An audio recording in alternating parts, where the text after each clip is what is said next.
오늘 말씀 가지고 무너지지 않는 인생의 조건이라는 제목으로 함께 말씀 나누기 원합니다. 우리 스트레칭 좀 하고 시작할까요? 자, 깍지 끼고 쭉 펴주세요. 왼쪽, 오른쪽. 자, 여기 크게 돌려주시고요. 자, 반대로도 평소에 스트레칭 잘 안 하시나 봐요.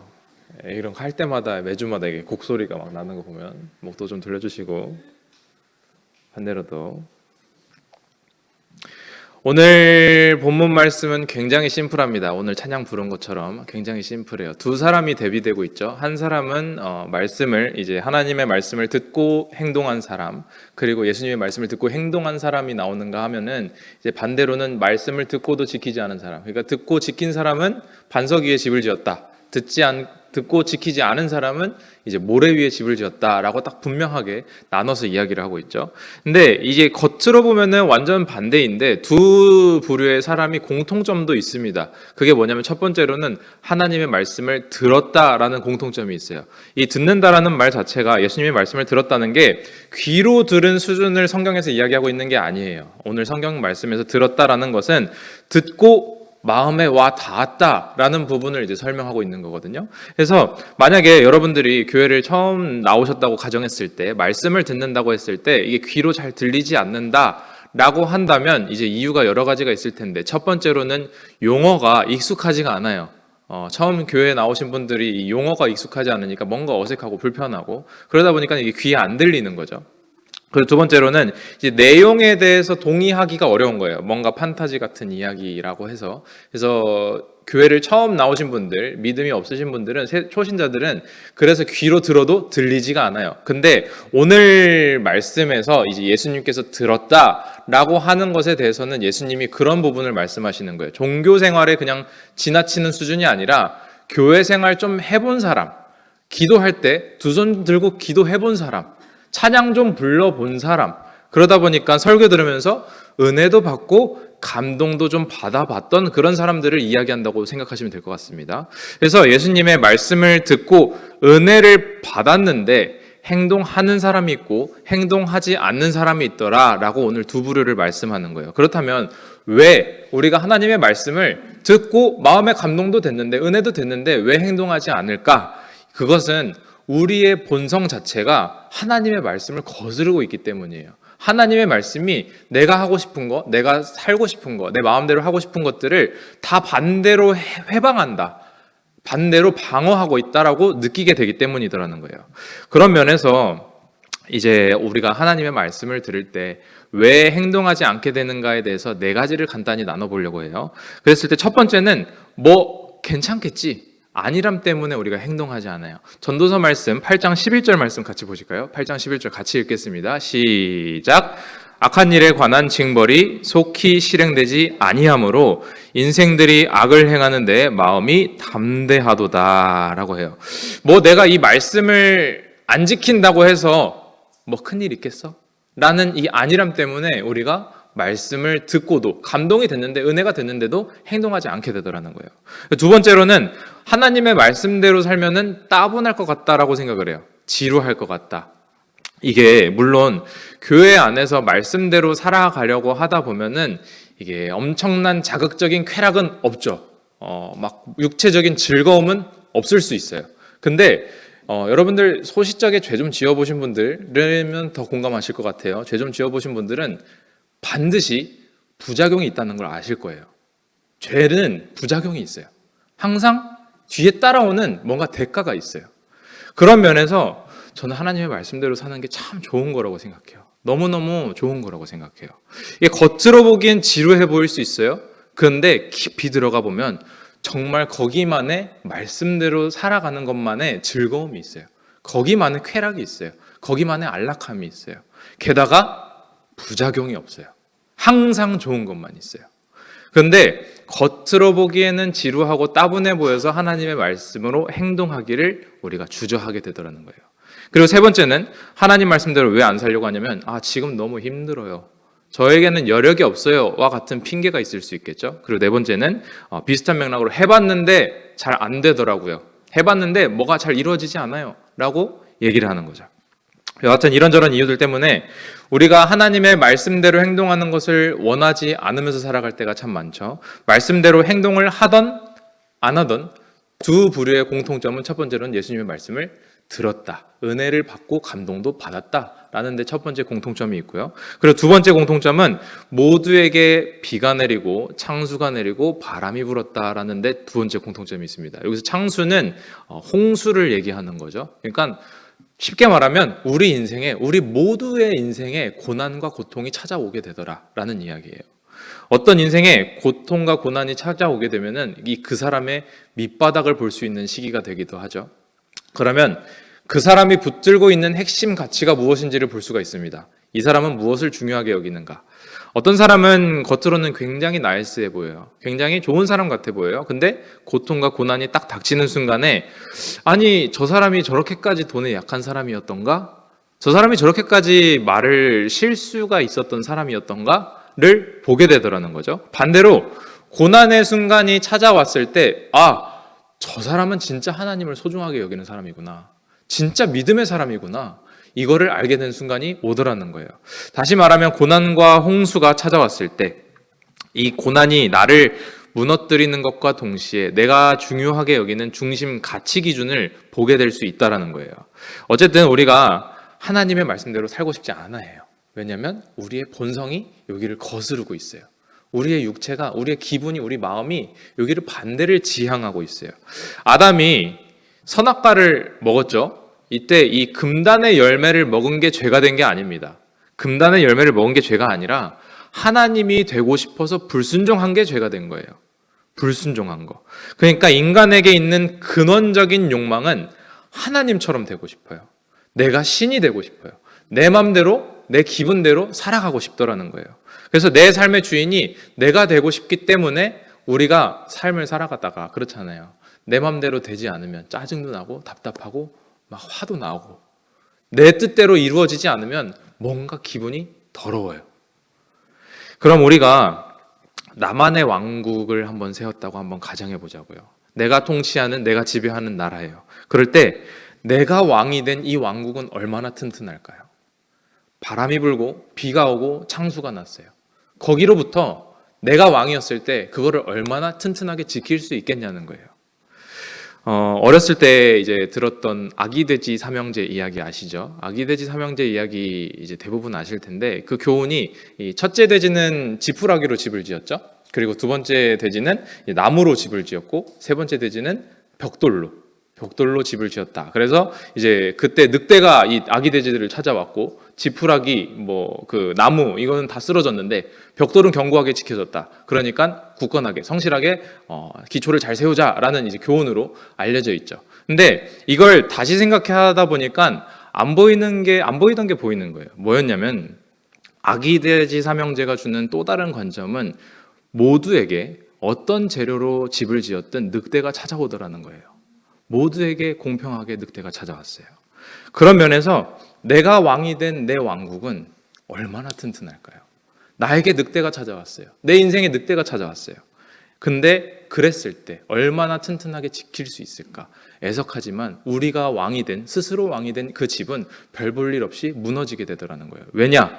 인생은 우리 스스로 지배하거나 통제할 수 없도록 하나님이 만드셨어요.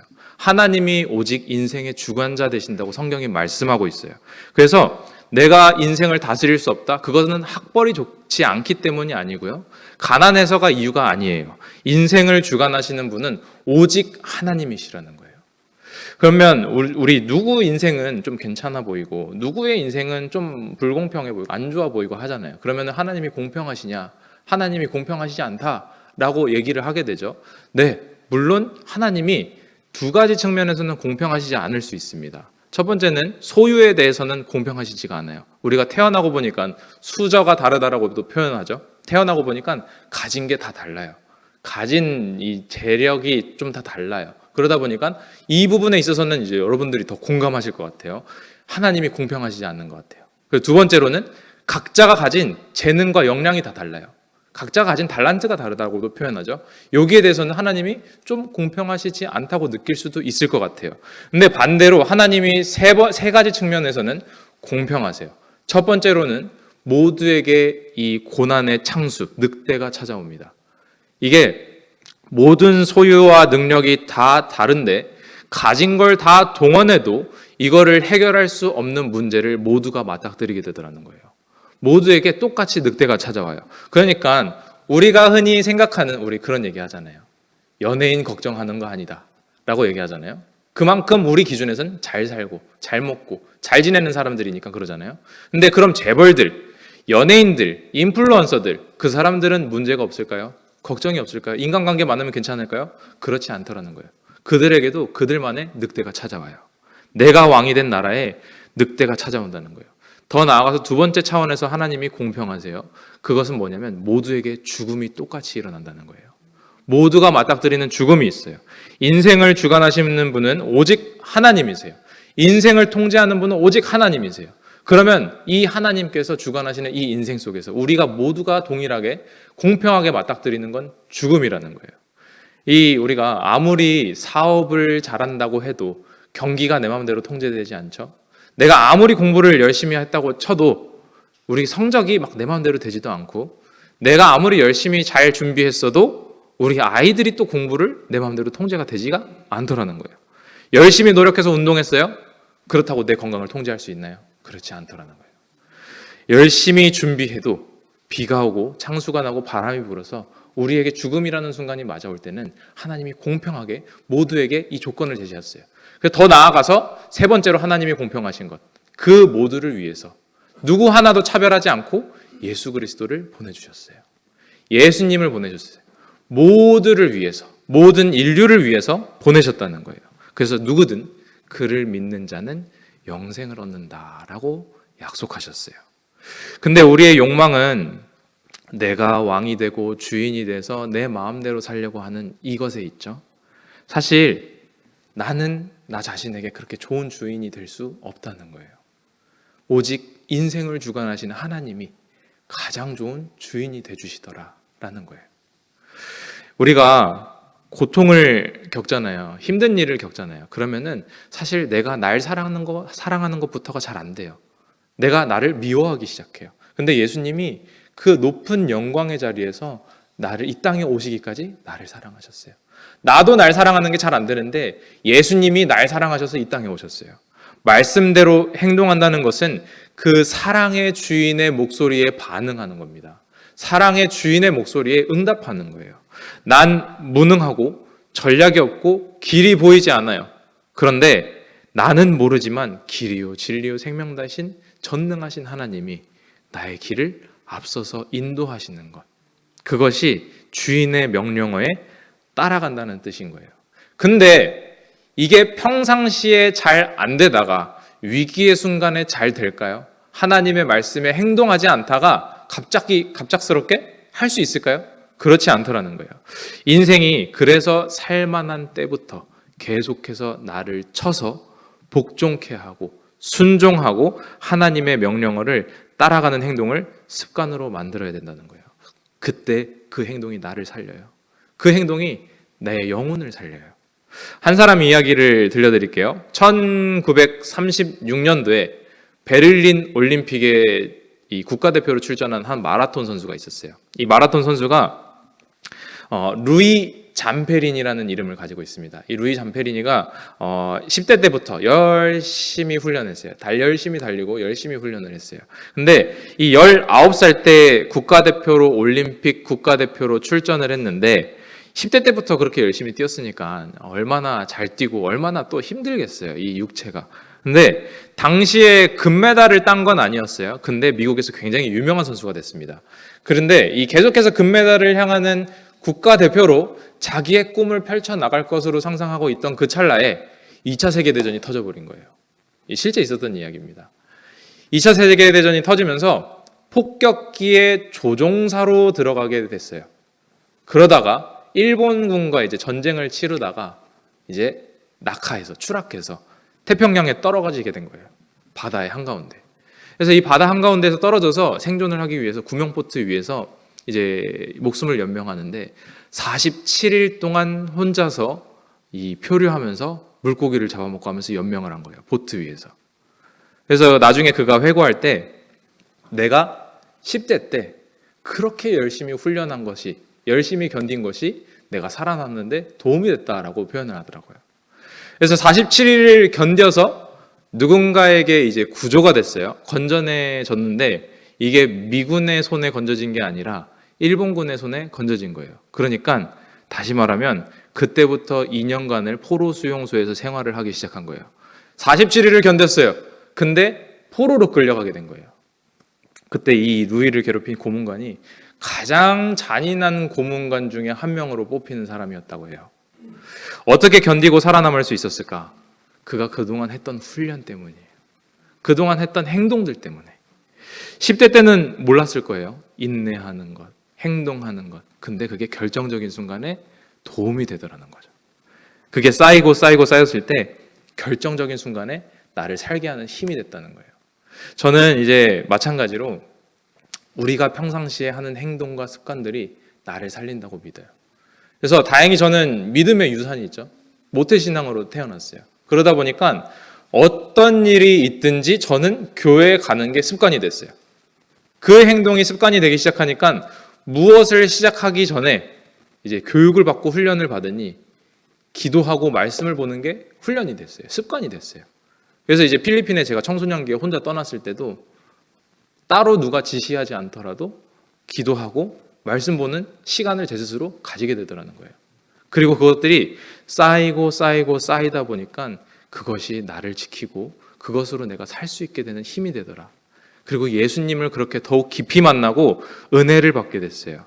미세하지만 조금씩 쌓아온 그 행동들과 습관들이 내 영혼을 살리게 되더라는 거예요. 예배의 습관이 나를 살리고 기도의 습관이 내 영혼을 깨웁니다. 예수님의 말씀에 따르는 좋은 행동과 좋은 습관을 만들어 가시길 주의 이름으로 축원합니다. 그 외에도 나를 만드는 많은 습관들이 있었어요. 내 본성은 이웃을 사랑하는 게 잘 안 되거든요. 내 본성은 나를 이타적으로 나를 내어주는 게 쉽지가 않았어요. 근데 나랑 안 맞으니까 사랑을 안 하냐? 아니죠.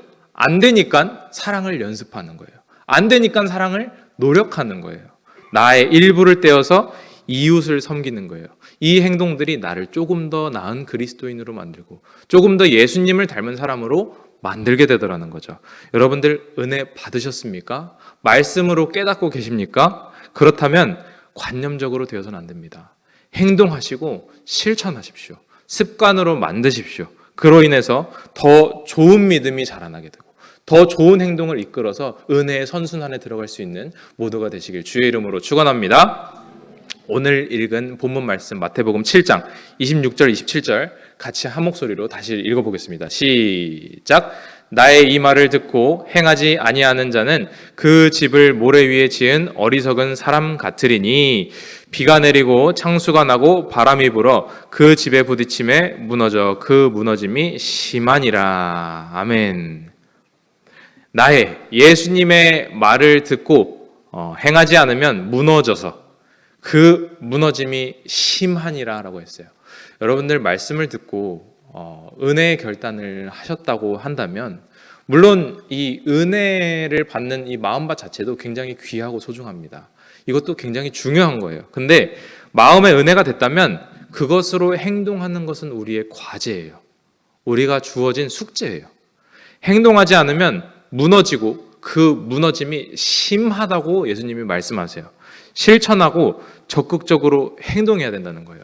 한 초보 운전자로 예를 들어볼까요? 초보 운전자가 있어요. 운전자가 면허는 땄는데 차 관리를 어떻게 해야 되는지를 몰라요. 그리고 막상 운전을 열심히 하고 싶은데 마음이 급하니까 자꾸 과속을 하고 신호 위반을 하고 그렇게 됐어요. 그러니까 또 엔진 오일을 막 안 갈고 그래가지고 엔진에서 막 연기도 나오고 그래요. 나중에 그래서 카센터를 처음에 갔어요. 갔는데 이제 정비공이 보고 얘기를 하는 거겠죠. 연기가 나는데 다행히 불은 안 났네요. 이건 좀 갈아드릴게요. 그리고 신호 위반은 이렇게 잘 보고 내비에서 신호를 알려주니까 잘 들으시고 그때 잘 지키시면 돼요. 라는 이제 솔루션을 정비공 나름대로 주겠죠.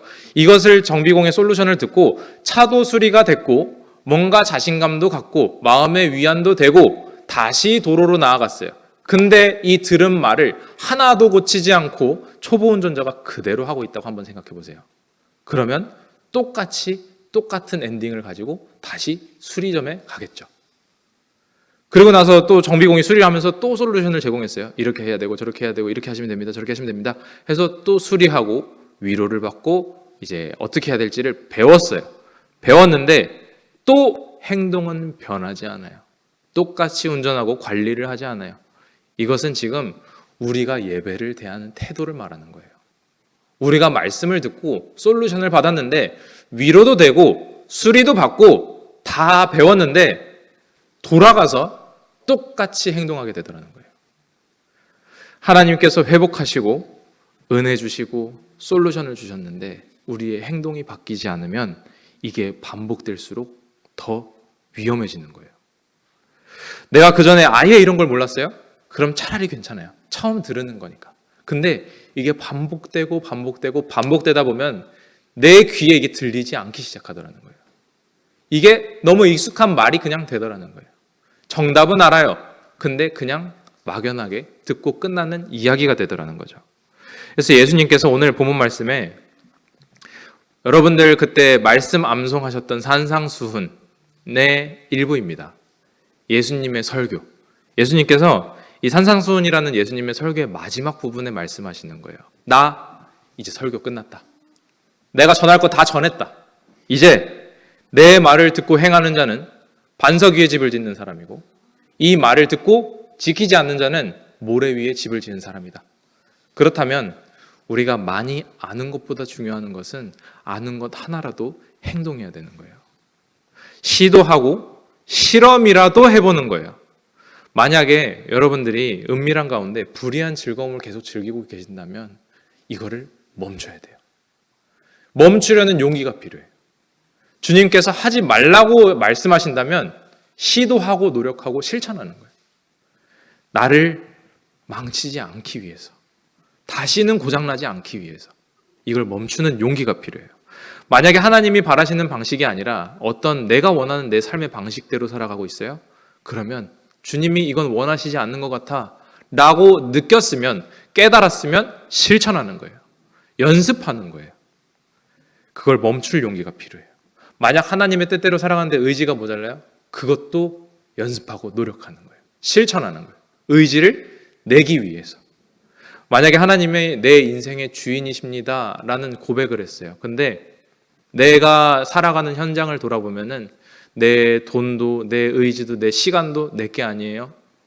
근데 내 마음대로 하고 싶어 해요. 그렇다면 의지적으로 하셔야 돼요. 예를 들어 성물이 있고요. 11조가 있고요. 우리의 시간, 예배, 모든 것들이 하나님이 내 주인이십니다라는 고백답게 실천하는 거예요. 노력하는 거예요. 이게 마음으로 하나님이 내 주인이십니다라고 고백하고 끝나는 수준이 아니에요. 행동하셔야 돼요. 내 마음과 더불어 내게 있는 모든 것을 통틀어서 하나님께서 일하시기 때문입니다. 그래서 만약 여러분들이 냉랭한 공동체에 있기 원하십니까? 아니면 좀 따뜻하게 나를 맞아주고 인정해주는 공동체가 있기 원하십니까? 그렇다면 여러분들이 따뜻하게 먼저 인사하시는 거예요. 먼저 다가가는 거예요. 먼저 실천하는 거예요. 그렇게 구체적이고 전략적으로 행동을 바꿔서 말씀을 실천해 나가는 모두가 되시길 주의 이름으로 축원합니다. 지금 이제 계속해서 행동과 실천에 대해서 강조하고 있다 보니까 이게 자칫 오해할 수 있어요. 행동과 실천을 해야 구원을 받는 거 아니냐라고 생각하실 수 있는데 순서가 다르죠. 다른 종교들은 잘 행동하고 잘 실천하면 구원을 받는다라고 이야기를 해요. 근데 우리 예수님은 다르게 말했습니다. 복음은 반대예요. 복음은 우리가 아직 죄인 되었을 때 하나님의 아들 예수를 보내심으로 인해서 그 사랑을 확증하셨어요. 이미 우리는 선물로 구원을 받았어요. 그래서 우리는 값없이 선물로 받았기 때문에 순종하는 거예요. 구원을 받기 위해서 순종하는 게 아니라 구원을 받아서 순종하는 거예요. 나는 이렇게 구원을 받았기 때문에 이제 아무렇게나 살아도 된다라는 이야기가 아니라 그 은혜로 인해서 더 이상 죄 짓기가 싫어지는 거예요. 내가 은혜 받았으니까 죄보다 예수님이 더 좋은 거예요. 순종해서 구원 얻는 게 아닙니다. 구원을 얻었으니까 순종의 길, 실천의 길, 행동의 길로 선택하게 되는 거예요. 요한 1서 2장 4절에서 6절까지 말씀 같이 읽겠습니다. 시작. 그를 아노라 하고 그의 계명을 지키지 아니하는 자는 거짓말하는 자요 진리가 그 속에 있지 아니하되 누구든지 그의 말씀을 지키는 자는 하나님의 사랑이 참으로 그 속에서 온전하게 되었나니 이로써 우리가 그의 안에 있는 줄을 아노라. 그의 안에 산다고 하는 자는 그가 행하시는 대로 자기도 행할지니라. 아멘. 5절 말씀 다시 보실까요? 5절 말씀. 누구든지 그의 말씀을 지키는 자는 하나님의 사랑이 참으로 그 속에서 온전하게 되었나니. 예배를 드리고 성경을 읽고 기도를 하는 가운데 하나님이 나를 얼마나 사랑하시는가에 대해서 느끼고 놀라워하면서 이 하나님이 원하시는 행동을 향해서 걸어나가기 시작한다는 거예요. 하나님의 사랑을 느껴서 나를 이렇게 사랑하시는구나. 그것 때문에 순종하는 거예요. 왜 뜨겁게 연애할 때는 그렇잖아요. 내가 뭔가 문제가 아닌 것 같은데 네가 원해? 그렇다면 이렇게 바꿔볼게. 나는 내가 합리적인 것 같은데 네가 그렇게 말한다면 내가 그렇게 따르도록 할게. 내 자녀를 사랑해서, 내 배우자를 사랑해서, 교회를 사랑해서 내가 아무 문제 없는 것 같은데 그들이 원한다면 내가 사랑하니까 한번 바꿔볼게. 그게 사랑의 속성이죠. 그 사랑 안에서 더 뜨겁게 하나님을 사랑하십시오. 하나님을 위해서 나를 바꾸십시오. 하나님께 사랑을 받고 하나님을 사랑하고 그렇게 하나님의 말씀을 따라 행동하고 바뀌는 모두가 되시길 주의 이름으로 축원합니다. 아프리카 가나에 재밌는 일이 하나 있었어요. 뭐였냐면은 그 에보노이라고 하는 자칭 선지자가 등장했어요. 자칭 선지자. 본인이 하나님의 말씀을 듣고 예언을 한대요. 그래서 무슨 예언을 했냐면은 2025년도 12월 25일 날 멸망한대요, 지구가. 대홍수가 일어난대요. 그러니까 노아의 때처럼 일어난다고 본인이 예언을 한 거예요. 그래서 모든 전 재산을 바쳐라. 이걸로 방주를 만들겠다. 이 안에 숨으면 우리는 구원받는다라고 예언을 했어요. 근데 애석하게도 수많은 사람들이 이걸 믿고 이거에 속아서 전 재산을 바쳤어요. 전 재산을 바치고 이제 12월 25일에 수천 명이 모였대요. 모여서 이제 우리는 이 비가 오고 창수가 나고 바람이 부는 이 순간에 이 방주에 들어가면 우리는 구원받는다 라고 생각하고 모인 거예요. 모였는데 이때 에보노이는 그 돈을 모아서 본인이 평소에 사고 싶었던 벤츠를 타고 움직이고 있더래요. 그러니까 사기꾼에 당한 거죠. 이 사람들의 행동으로 볼 때는 이 행동으로만 보면 엄청난 신앙심이죠. 어떻게 그렇게 할 수 있었을까? 근데 뭐가 잘못됐어요? 그들의 기초가 잘못됐어요. 주춧돌이 잘못됐어요. 모래 위에 막 집을 쌓은 거예요. 근데 우리는 달라요. 우리의 기초는 뭐예요? 예수 그리스도예요. 우리의 행동이나 순종이 기초가 아니에요. 우리의 기초는 예수 그리스도예요. 하나님의 아들이 사람으로 오셨어요. 그 거룩하신 하나님의 아들. 예수님께서 산에 오르셔서 막 말씀을 전하기 시작합니다. 예수께서 무리를 보시고 가르쳐 이르시되 산에 올라 앉으시니 제자들이 나온지라 입을 열어 가르쳐 이르시되 하면서 이제 산상수훈이 막 시작되죠. 이 멋진 완벽한 설교를 예수님이 하셨어요. 완벽한 설교를 하시고 제일 마지막에 우리가 읽었던 본문이 등장하는 거예요. 다 마쳤으니 이제 이 말을 듣고 행하면 너네들은 반석 위에 집을 지은 사람이다. 내 말을 들었는데도 행하지 않는다면 모래 위에 집을 지은 사람이다. 그래서 우리가 이거를 다 지키면서 행할 수 있습니까? 우리가 너무 연약해요. 그러니까 지킬 수가 없는 거예요. 이걸 예수님이 아시고 예수님이 직접 십자가에 오르셨어요. 사실 우리가 맞이하는 비와 창수와 바람 부는 이것들은 우리가 짊어져야 될 가난과 고통 이런 것들이 아니라 우리의 죽음이에요. 마지막 때 내 죄로 인한 심판이에요. 이거를 예수님이 감당하신 거예요. 예수님이 비를 맞으시고 홍수를 맞으시고 바람을 맞으셨어요. 예수님이 대신 짊어지셨어요. 하나님의 아들이 십자가 위에서 다 찢어져서 부셔졌어요. 근데 사흘 후에 사망 권세를 이기시고 부활하셔서 영원한 반석이 되셨다는 거예요. 그래서 우리를 초대하시면서 말씀하세요. 내가 너의 영원한 반석이다. 내가 깨어지지 않는 너의 반석이다. 내 위에 집을 지어라. 고린도전서 10장 4절 말씀 같이 읽겠습니다. 시작. 다 같은 신령한 음료를 마셨으니 이는 그들을 따르는 신령한 반석으로부터 마셨음에 그 반석은 곧 그리스도시라. 아멘. 우리의 반석은 내 행동이나 내 순종이 아닙니다. 예수 그리스도가 내 영원한 반석 되시는 거예요. 그래서 순종은 이 반석을 만들기 위한 조건이 아닙니다. 순종은 내가 예수 그리스도 위에 서 있을 때, 반석 위에 굳건하게 서 있을 때 맺어지는 열매예요. 열매. 여러분은 무엇으로 삶을 지탱하고 계십니까? 여러분들의 통장 잔고입니까? 아니면 인간 관계입니까? 아니면 다른 어떤 무언가입니까? 그것은 과연 비와 홍수와 태풍으로부터 나를 지켜줄 수 있습니까? 예수님으로 기초 삼으시고 예수님을 기준 삼으십시오. 영원하신 반석 되시는 예수님이 영원히 우리와 함께 계신 줄로 믿으시길 주의 이름으로 축원합니다. 아까 루이 잠페리니 이야기를 이제 조금 더 설명드리면서 말씀 마무리하려고 합니다. 이제 19세 국가대표가 됐다 했죠. 그런 깡이 있었어요. 훈련의 노력이 있었어요. 그리고 47일 동안 태평양을 표류하면서 견뎌낸 사람이에요. 동시에 2년 동안 포로 생활을 이겨냈어요. 그러면은 이 이야기만 들으면 잠페리니 굉장히 강한 사람 같잖아요. 근데 잠페리니가 끝까지 목숨을 건져서 미국으로 송환됐을 때 그때 그의 영혼은 갈갈이 찢겨져 있었다 그래요. 아름다운 여인을 만나서 결혼도 했고요.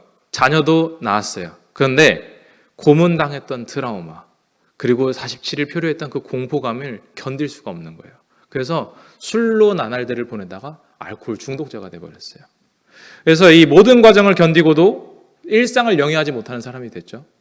그래서 무너져 있는 상태였어요. 그러다 보니까 이 아내가 봤을 때 이 신랑이 너무 안타까워요. 그런데 같이 있다 보니까 자기도 너무 힘든 거예요. 그래서 이혼을 결심하던 찰나에, 결심을 하려던 그 순간에 누군가가, 한 그리스도인이 이 아내에게 찾아와서 전도를 했어요. 전도를 해서 가게 된 곳이 빌리 그레엄 목사님의 집회를 가게 됐다고 해요. 그 집회에 가서 말씀을 듣다가 회심을 했어요. 아, 내가 죄인이구나. 우리 남편이 너무 불쌍한 사람이구나. 예수 그리스도를 전해야겠다라는 마음을 가지고 이 남편을 전도했어요. 복음을 증거했어요. 그랬을 때 이 잠페리니도 한 번, 두 번, 세 번 말씀을 듣다가 예수님을 만났어요. 그러니까 이 말은 뭐냐면, 이가 십자가의 복음을 듣고 내가 깨어져 있던 사람인데 예수님이 깨어져서 영원한 반석 되시고 그 깨어지지 않는 반석이 이 루이 잠페리니에게 옮겨진 거예요. 강하게 된 거예요. 그래서 완전히 회심했어요. 반석 위에 서서 이 잠페리니가 선언합니다. 내가 나를 괴롭힌 그 일본인을 용서합니다. 이게 영화로 나왔어요. 이 잠페리니 이야기가. 실제로 편지도 보냈대요. 그래서 그 이후로 자기같이 상처받은 사람들을 찾아가고, 더 나아가서는 고문한 사람들까지도 찾아가서 복음을 전하고 용서하고 다듬어주고, 그렇게 당신도 죄인이고 나도 죄인이고 이런 사람으로 바뀐 삶을 살았다 그래요. 여러분, 어떤 토대 위에 서 있기를 원하십니까? 여러분들이 예수님을 기초 삼은, 예수님의 반석 위에 내 행동, 모든 사건들 하나하나를 옮겨놓은 사람들은, 그 사람의 인생은 절대 무너지지 않는다는 걸 꼭 기억하셨으면 좋겠습니다. 오늘 말씀드린 모두가 영원히 무너지지 않는 예수님이라는 기초 위에 집을 짓기를 소망합니다. 주님의 말씀을 듣고 그 사랑에 감격하면서 작은 부분부터 실천하면서 순종하십시오. 아는 것에 머물지 말고 구체적으로 실천하고 행동하셔서 흔들리지 않는 예수님의 반석 위에 집을 짓는 지혜로운 사람, 이 땅에서도 하나님이 축복하시고 하늘에서도 영원한 나라에 합당한 주인공이 되는 모두가 되시길 주의 이름으로 축원합니다. 오늘 이 시간 말씀 가지고 기도하실 때, 하나님 아버지, 내가 무엇을 기초로 인생의 집을 짓고 있는지를 돌아봅니다. 그동안 내 마음대로 내 소유와 세상 것들을 의지하면서 살아가려 했던 교만함을 용서하시고, 주님 말씀 듣는 것으로 끝나는 어리석은 자가 되지 않도록 우리 마음과 생각을 붙들어 주시옵소서. 영원한 반석 되시는 예수님의 사랑을 느끼고 그 사랑으로 살아갈 때 어떤 상황에도 요동하지 않을 수 있는 그것들을 깨닫게 하셔서 언제 어느 때라도 예수님만 의지하고 순종함으로 나아갈 수 있는 모두가 되게 하여 주시옵소서. 주여 한번 부르고 기도하시겠습니다. 주여. 지금은 우리 주 예수 그리스도의 은혜와 하나님 아버지의 놀랍고도 저가진 사랑과 성령님의 교통역사 충만하심이 알고도 행동하지 않아서 모래 위에 집을 지은 어리석은 사람이 아니라 아는 것만큼 꼭 행동해서 반석 위에 차곡차곡 집을 지어서 우리 주님 만날 때 모두가 기쁨으로 영혼의 때 영원한 생명으로 영원히 행복하게 살기를 원하는 모든 자들 머리 위에 이제부터 영원토록 주 예수의 평강과 축복이 함께 있을지어다.